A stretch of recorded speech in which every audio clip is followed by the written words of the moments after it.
नमस्कार स्वामी भक्त. आयुष्यात असा एक क्षण येतो जेव्हा माणूस बोलणं थांबवतो, कारण त्याच्या वेदना शब्दांपेक्षा मोठ्या असतात.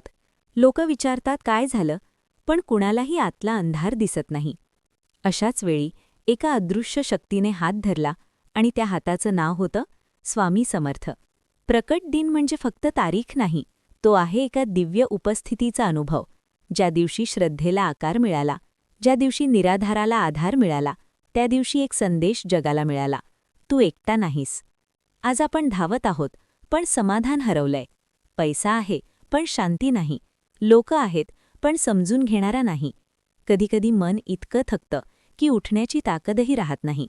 पण लक्षात ठेवा, वादळ कायम राहत नाही, कारण प्रत्येक अंधारानंतर प्रकाश निश्चित असतो. स्वामींनी कधीही भीती शिकवली नाही, त्यांनी शिकवलं धैर्य. त्यांनी कधीच परिस्थिती बदलण्याचं वचन दिलं नाही, पण परिस्थितीशी लढण्याची शक्ती दिली. त्यांच्या नजरेत भक्त श्रीमंत गरीब नव्हता, फक्त श्रद्धा महत्वाची होती. जर आज तुम्हाला वाटत असेल माझं कोणी नाही, तर या प्रकटदिनाला एक संकल्प करा: हार मानायची नाही, कारण जोपर्यंत श्वास आहे तोपर्यंत संधी आहे. स्वामींची कृपा म्हणजे चमत्कार नाही, ती आहे आतून मिळणारी अढळ ताकद. आज दीप लावा, पण फक्त मंदिरात नाही, स्वतःच्या मनात. कारण खरी अंधारी रात्र बाहेर नसते, ती मनात असते. आणि त्या अंधाराला संपवण्यासाठी एकच प्रकाश पुरेसा आहे: स्वामी समर्थ. जय जय रघुवीर समर्थ.